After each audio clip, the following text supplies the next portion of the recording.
bienvenue tout le monde sur un nouvel épisode de Marion Life. Alors aujourd'hui nous allons parler de la série Crossfire de Sylvia Day, 5 tomes, 2 personnages et une relation d'amour aussi toxique que passionnelle, intense, une histoire qui va mettre vos nerfs à rude épreuve.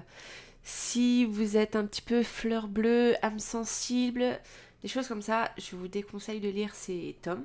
Voilà, c'est en prévention. Parce qu'il y a quand même beaucoup de zones sombres, il y a quand même beaucoup de faces cachées, des choses comme ça. Donc je vous déconseille si vous êtes un petit peu âme sensible. Mais par contre, pour les autres, vous allez pleurer, vous allez rire, vos nerfs vont exploser à tout moment. Mais restez avec moi pour découvrir l'aventure de Gaiden Cross et d'Eva Trammell. Alors, petite parenthèse. Je ne sais pas si c'est Gaiden, version anglaise, ou Gideon. Moi, personnellement, quand j'ai un personnage aussi charismatique, aussi puissant que ça, Gideon, ça ne passe pas. Ça ne passe pas. Il faut que je le dise au moins en anglais, parce que, en fait, pour moi, le personnage, ça le décrit...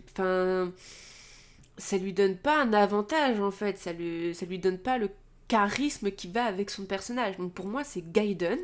Voilà. Donc je suis désolée si ça vous écorche les oreilles, mais ce serait comme ça. Je vais maintenant vous parler du contexte de l'histoire. Donc Eva arrive à New York avec son meilleur ami, Carrie Taylor. Elle arrive pour son nouveau travail dans un building en tant que secrétaire et dans ce building, elle va rencontrer dans l'ascenseur le PDG, aussi beau que mystérieux, que charismatique. Vous aurez bien compris de qui je parle. Et à partir de ce moment-là, ça va être la chimie électrique explosive de tout ce que vous voulez. Sauf que même s'il y a l'attirance, même s'il y a envie d'être l'un avec l'autre, ce sont deux âmes cabossées par le passé. Voilà, chacun dans leur enfance ont vécu des traumatismes assez similaires, mais il y a quand même des points différents. Et malgré cela, ils vont essayer de construire une relation malgré la peur de l'abandon, malgré la jalousie, malgré la peur de destruction de l'un envers l'autre. Voilà, ça va être vraiment une histoire très rocambolesque. Il y aura des moments, bien sûr, où ça se passera bien, mais il y aura beaucoup de moments où ça ne se passera pas bien. Leur peur va surgir, ils vont vouloir fuir.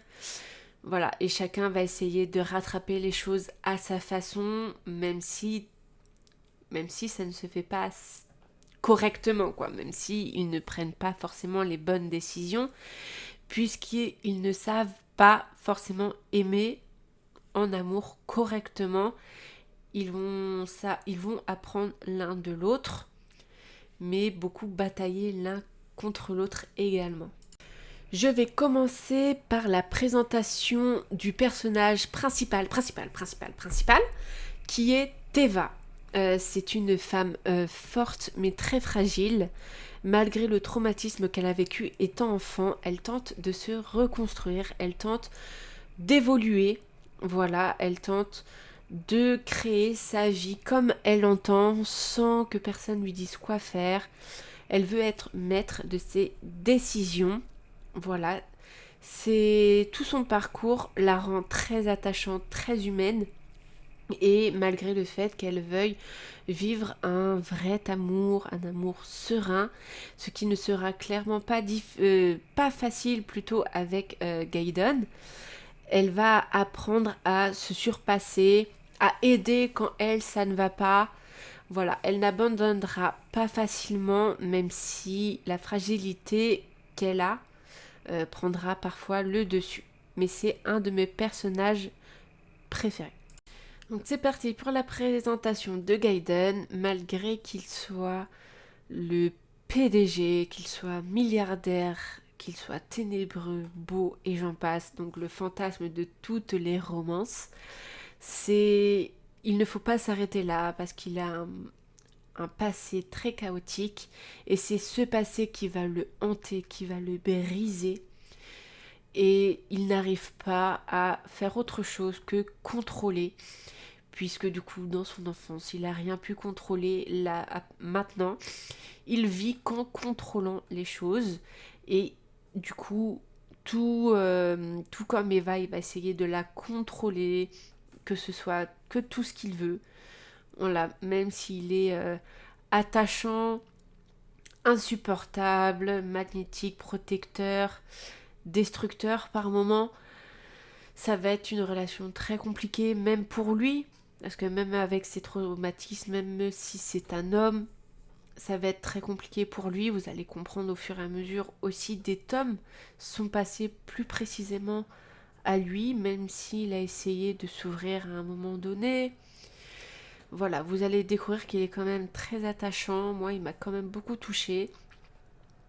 Et voilà, vous allez découvrir ça. Mais c'est quand même, Gaiden, c'est un personnage très, très fort en émotion, malgré que ce soit l'homme, malgré que c'est lui qui doit prendre les décisions, qui doit être là pour protéger et tout. C'est quand même un personnage que j'apprécie beaucoup. Nous allons parler des personnages principaux. Donc, comme je le disais, il y a Carrie, le meilleur ami de Eva. Il est mannequin, voilà, il est très beau, enfin je pense. Vu qu'il est mannequin, ce serait logique. Il a un passé traumatique également. C'est en séance de thérapie qu'ils se sont rencontrés avec Eva. Et depuis, c'est les meilleurs amis du monde. Il a aussi des périodes très sombres dans les tomes. On va le voir évoluer également, mais il va être là, il va être le rayon de soleil de Eva quand ça ne va pas, il va être là pour la protéger. Et voilà, sans spoiler plus, ce personnage est très important. Nous avons aussi la mère de Eva, Monica, qui a eu une vie qui ne s'est pas ennuyée. Voilà, elle adore l'argent, elle adore être apprêtée, l'élégance, le luxe et tout. Et malgré ça, malgré ce petit défaut, elle va être en surprotection de Eva. Voilà, par rapport à ce qui lui est arrivé. Et malgré ça, ça va entacher sa relation avec sa fille. Même si elle fait ça par amour, pour sa sécurité, c'est devenu un peu une maladie, voilà, de surprotéger sa fille, qui elle veut du coup réussir à se protéger toute seule. Il y a aussi le beau-père de Eva, Stanton, je crois, qui cède malheureusement à tous les caprices de sa femme concernant la protection de Eva. Voilà, c'est un riche homme d'affaires également. Du côté de Eva, nous avons aussi tous ses nouveaux amis, ses collègues de travail. Il y a aussi son ex-petite amie Brett qui fera une apparition. Du côté de Gaiden, nous avons sa mère, dont je ne sais même plus le nom. Il y aura Charlotte. Alors, je ne sais pas d'où il vient ce prénom, mais il vient pas de l'histoire. Euh, si, si, je suis en train de penser à une soirée qu'il y a eu dans le livre et que la robe qu'elle porte, la robe de cocktail que Eva porte, c'est signé Charlotte. Je ne sais plus quoi, je ne sais pas pourquoi j'ai pensé à ça dans l'instant et que le mot est sorti. Mais bref, donc du côté de Gaiden, il y a sa mère. Si, parce que c'est sa mère qui avait organisé la soirée, c'est pour ça. Il y a sa sœur Irlande, avec qui il a du mal à se montrer affectif, mais que elle désire que ça, donc il y aura des efforts. Il y a Angus, son chauffeur, et il a, je crois, quelques petits amis aussi, quelques par-ci par-là qui va être vu. Et il y aura aussi une ex à lui dont je ne sais plus le prénom. Il y aura une autre ex plus importante qui s'appelle Corinne. C'est celle qui a été le plus longtemps avec lui. Voilà. Et niveau personnage, je crois que c'est tout pour le moment. Ça va être des personnages que nous allons voir, mais qu'il y aura qui vont pas être là pour rien. Par exemple, les ex des deux, Ça va engendrer du coup des scènes de jalousie, des scènes de tension, des scènes où la confiance sera... elle ne sera plus là complètement. Rien que déjà avec leur passé, ils n'ont plus la moindre confiance en eux. Alors essayer de faire confiance en leur partenaire, ça va être encore plus compliqué. Ils vont servir vraiment à ça, les ex, à vraiment ébranler, mettre leur relation à l'épreuve, à ébranler leur confiance et leur jalousie. Voilà. Je suis contente qu'il n'y aura aucune... Bon, ça c'est un spoil, mais qu'il n'y aura aucune infidélité des deux côtés. Ouais, non, je vais rien dire de plus de ce côté-là, mais les personnages secondaires sont très présents, ils sont très bien là pour une raison. Ils sont pas juste là à dire oui, voilà, le facteur, c'est l'ex de la mère et puis qui est là pour une raison. Non, il n'y a pas de choses comme ça. Vraiment, Sylvia Day amène chaque personnage pour une raison bien précise. Ils ont chacun aussi leur histoire. Voilà, ils sont... Je sais qu'il y a d'autres personnages principaux du côté de Eva, notamment ses patrons, ses autres collègues, mais je ne sais plus les noms. Et j'ai pas... J'ai fait quelques recherches, bien sûr, pour me rappeler un peu, mais je voulais pas vraiment avoir ma liste, mon script, et que je lise comme ça devant vous, ça aurait clairement pas fait naturel. Donc si je me souviens pas du nom, désolé, voilà, je vais essayer de mettre les petits noms du coup écrits sur l'écran. Pendant le montage, merci la magie du montage. Et voilà pour les personnages secondaires, je pense que ça fait quand même pas mal de monde. Voilà, Crossfire, dans les thèmes, c'est beaucoup de traumatisme, de guérison, que ça ne se passe pas comme dans un conte de fées. La guérison est lente. Ils vivent des moments vraiment difficiles. Ce n'est pas un chemin tranquille, tout simplement. Il faut faire des efforts. Il faut... Alors l'expression est un peu vieillotte. Il faut savoir mettre de l'eau dans son vin, accepter ses erreurs. Il y a beaucoup de scènes érotiques. Voilà. Beaucoup de scènes de sexe plutôt. C'est dans... Vraiment, dans ces cas-là, c'est un lien qu'ils ont quand les mots ne suffisent pas, quand ils n'arrivent pas à parler avec des mots. C'est vraiment... Ça va être du coup l'acte, voilà. Même malheureusement, quand ce sera par exemple des disputes, ça va être leur moyen de se réconcilier. Et parfois, je trouve que c'est un peu trop parce que c'est trop facile, mais c'est leur moyen à eux.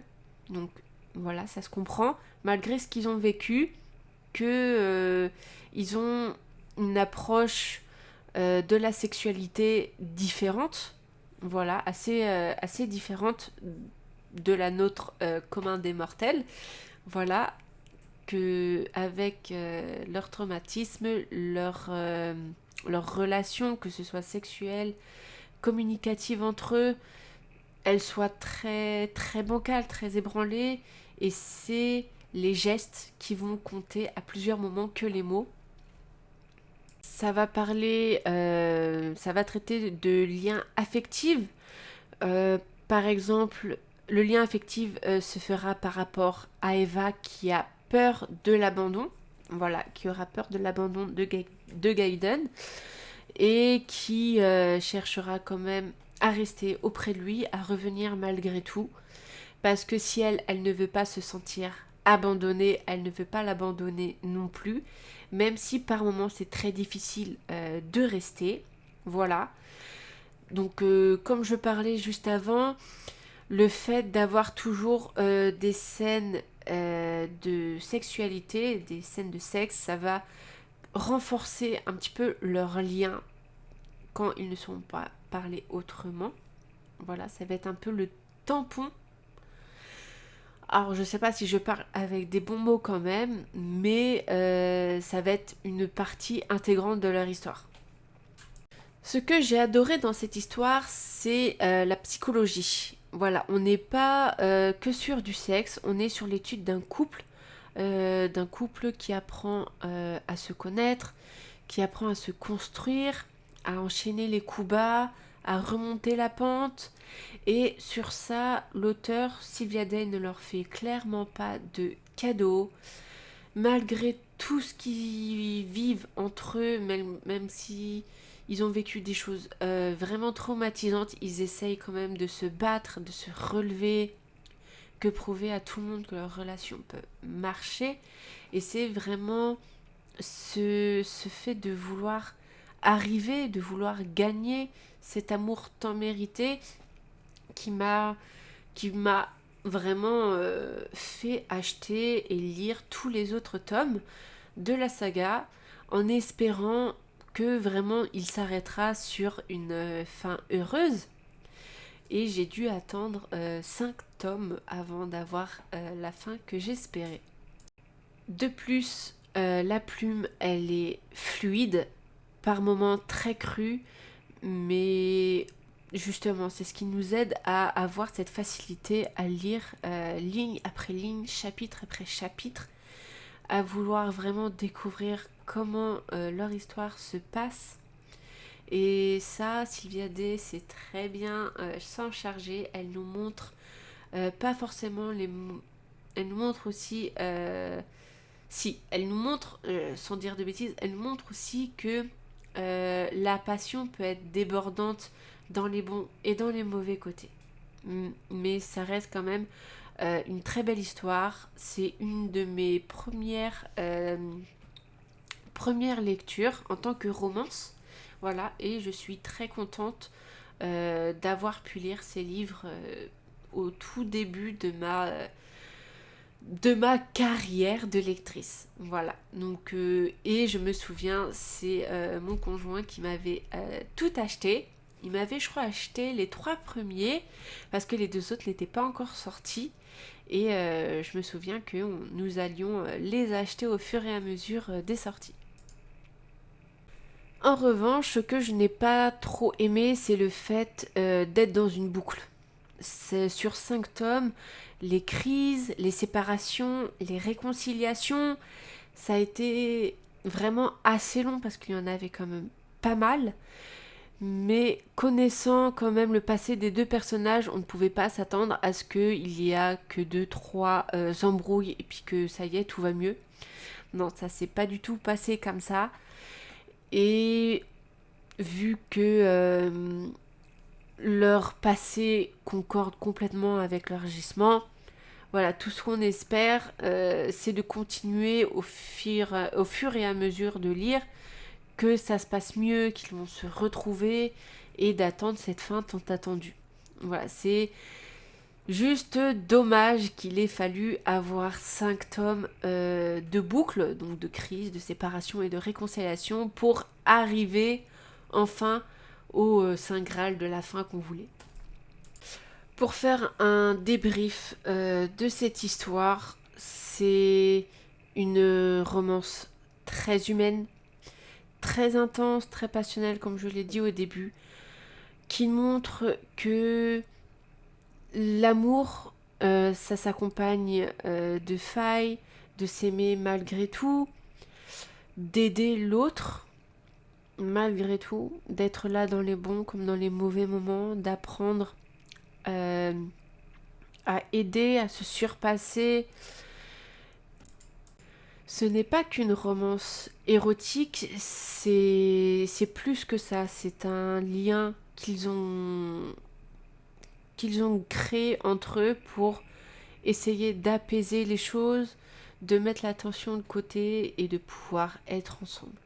Vraiment, ce côté érotique, il sert à ça, à continuer de garder un lien entre eux malgré tous les problèmes, malgré tous les cauchemars, les démons, la jalousie. C'est ce moyen qu'ils ont trouvé pour rester ensemble.